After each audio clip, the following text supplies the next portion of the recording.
Quý vị thân mến, đây là lúc hàng ngàn tín hữu đang mong chờ làn khói trắng được bay lên. Và đúng như dự định của Thiên Chúa, một làn khói trắng được bay lên từ ống khói nhà nguyện City.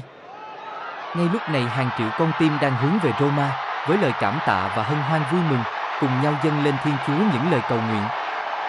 Lạy Chúa là mục tử nhân lành, chúng con cảm tạ Chúa đã ban cho giáo hội một vị cha chung mới, đó là Đức Thánh Cha Leo.